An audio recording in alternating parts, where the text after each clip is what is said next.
But we're talking about this yesterday with Quinn, and basically how if he can just figure out a way to get in a rhythm earlier, once he gets into that rhythm, he's good. I took Quinn's numbers from basically, this is what it encapsulates over the last 3 games. From the second quarter on in the Oklahoma game, the third quarter of the Georgia game, and from the Vanderbilt game, from the series after his first interception through the end of the third quarter. Okay. Mm-hmm. So basically those middle portions of the game, and then Oklahoma, it's basically the second and third quarter of the OU game.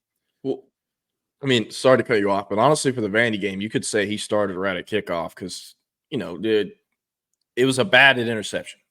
True. But that ball was going to Matthew Golden where it was supposed to go on that RPO. So, right. I just continue.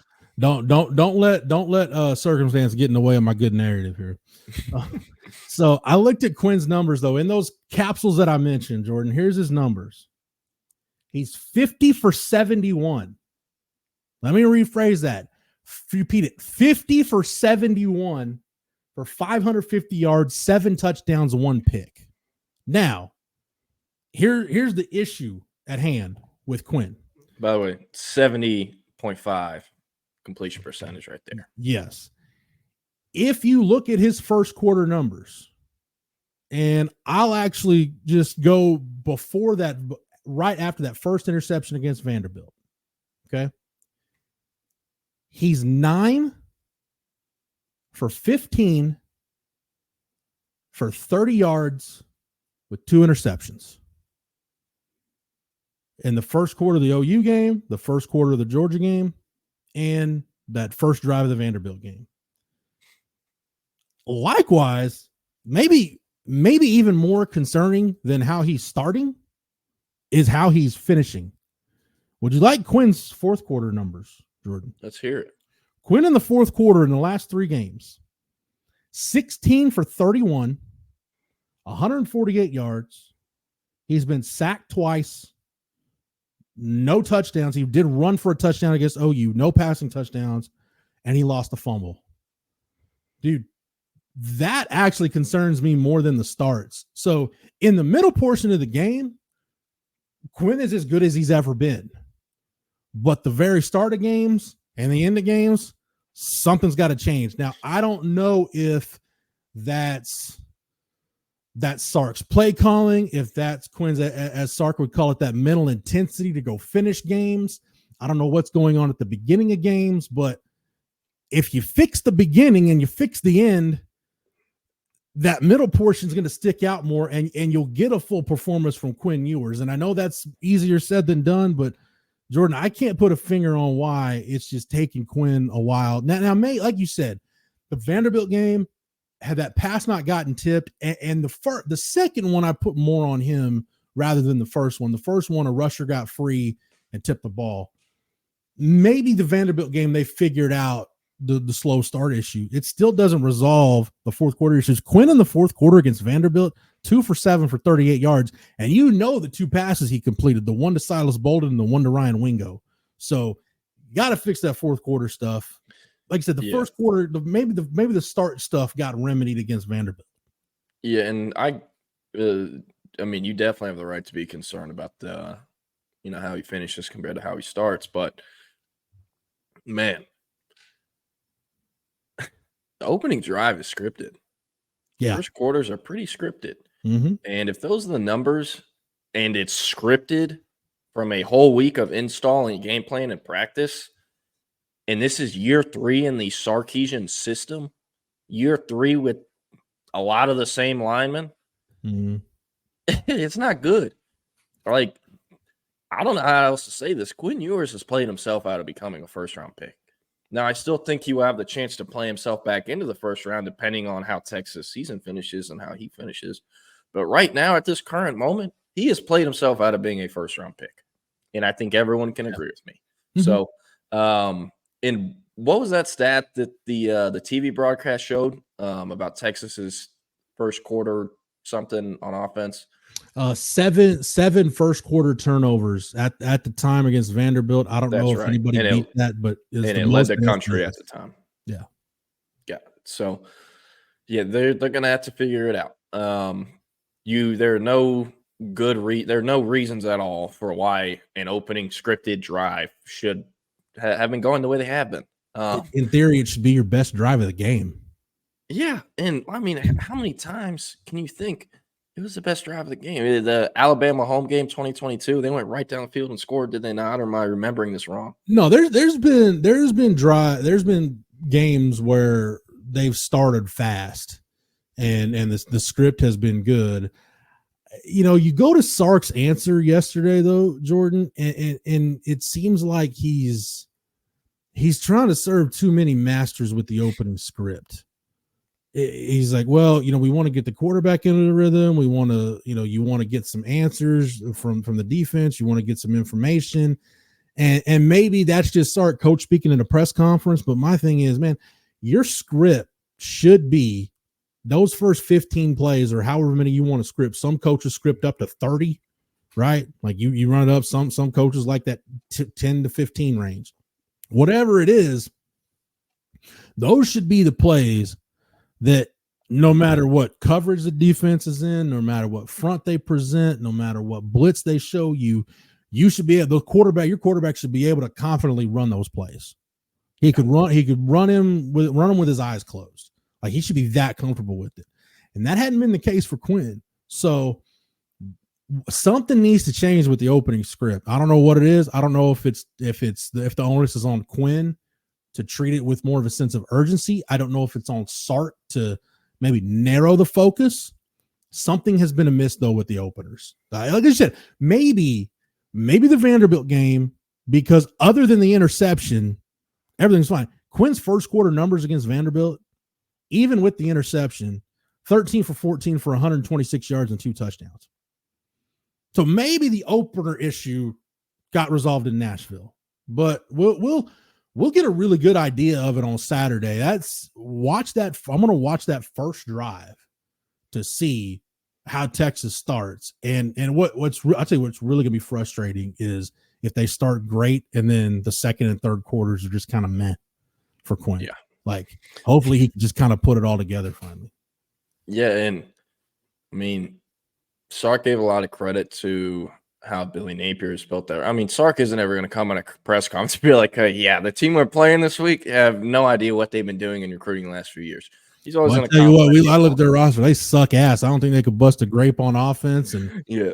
Like, you boys really think they're getting a first down this week? Come on. Their receivers couldn't catch an STD in a brothel. Like, they're just terrible. They're the drizzling you-know-whats. Hey, it would be hilarious. But no, Sark gave him credit, gave him flowers. I will say, the offense plays poorly this week.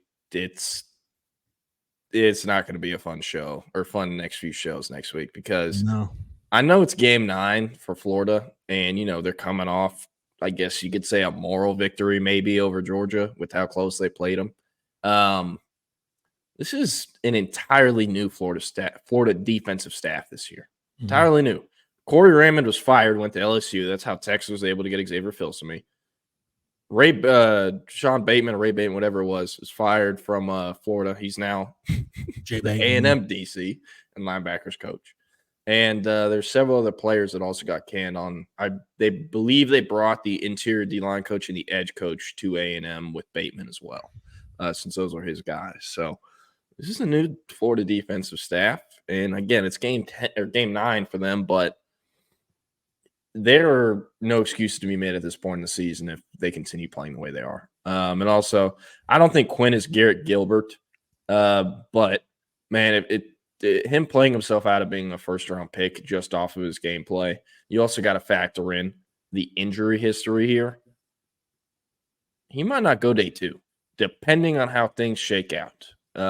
So, going to be a really, really next, few weeks that are going to be super important for him in his future. Because hey, there's only 4 to 5 guaranteed games left. But I don't really want to open this can of worms, but I guess I'm about to. Is it more likely that Quinn goes in one of the first 3 rounds in the draft, or that he portals out and plays elsewhere in 2025? Yeah. It's a good question. One I am not going to answer for obvious reasons, but I mean that's how big these last 4 games are for him. Like you're either going to be the reason why Texas wins out and gets into the playoff, or, man, if you're playing college football in 2025, it may not be in Austin. You pointed it out, though, Jordan. The good thing is for Quinn, the NFL stuff, like the Heisman Trophy is off the table at this point. But, the NFL stuff, dude, it's there for him, because we can say that about, does he go day 2 or whatever? Like, quarterbacks are overdrafted all the time. And the thing that will work against Quinn, though, and I've seen it go this way, the more he struggles, the more the nitpicky things become big things with him. Like, well, he's only 6'2", maybe 6'1". Like, do we really trust a guy with that height, knowing that teams have used number 1 overall picks on Baker Mayfield and Kyler Murray? I know they're different guys than Quinn, but everything, like, well, that arm slot, like, he's gonna get a lot of passes knocked down, like all that stuff, like I said, that you can nitpick. If he doesn't perform up to expectations in the last 4 games, all that other stuff gets amplified. It's real easy to forget that stuff if he is throwing piss missiles and is in tune with this offense. And also, like, I mean, the NFL, I really don't think actually cares that much about it, but they are going to have questions. What made you leave South Lake Carroll when you would have won state championship as a senior? Why did you go to Ohio State and skip your last year of high school to sit on the bench? And you knew the entire time you were going to sit on the bench. Why did that happen? And why did you leave Ohio State after that? Like, it won't matter a ton, but there will be questions about that, because I know people in the NFL, they ask questions like that in interviews. So their goal in the interview process is not to be your bud. It's not to be your friend. They're going to ask really uncomfortable questions. They want to make you uncomfortable within the rules. Now you can't go, the questions like Dez got asked when he was at the combine, about his mom being a prostitute or whatever. But, like, they're going to ask you pretty uncomfortable questions because they want to see how you respond. Yeah. This is not that's what I try to reinforce to people about the draft. Like, oh, you're being, other than the only thing that's really pissed me off the last several years is the AD Mitchell stuff that came out last year, because it was so close to the draft. And, like, we had heard some AD Mitchell stuff, but nothing like what got reported by the anonymous source. What was it again? That he was like a bad teammate or something? That he took plays off, and nobody at Texas liked him, and that, like, I didn't hear that part of it. We never heard that. You and I exchanged some information. Like, we were hearing some stuff about AD Mitchell. Like, maybe he might slip a little bit, but nothing like what was being reported. Like, good Lord, like, I didn't hear that. And the thing Jeff and I are talking about that we're not going to talk about on the show, every single NFL organization knew about it. Every single one of them. Yeah. So, that what got reported was not anything close to what. Yeah. And also, for people that are curious, this kind of incident that we're not going to get into, it happened at Georgia, not at Texas, by the way. And Texas was aware of it as well whenever they took it. I mean, in the grand scheme of things, the stuff we were talking about, it was, I'm not going to say it was small potatoes compared to what got reported, but it was just like, it's almost like you're just dumping on a guy for the sake of dunking on him at that point. It's just like, what, like, why? Unless there was one of those elaborate rumors, like maybe it's the Colts planting that to try to get his draft stock to fall, so maybe they can get him. I don't know. But the point is, like, other than that, I always hear Texas fans like, oh man, why are they knocking this guy? Why are they knocking this guy? Man, they're about to invest millions and millions of dollars into you as a draft pick. Their job, a scout's job, a GM's job, a player personnel guy's job, is to find out, man, what could possibly go wrong with this guy. They're looking for a reason to not draft you. So that's why they ask uncomfortable questions. And Quinn's going to have them in the spring if that's the route it goes. But I think to tie this all together, at the risk of repeating myself, what you said, Jordan, about 10 minutes ago, all the negative stuff that's out there that could be said about Quinn, he can erase all of that doubt in the next 4 weeks.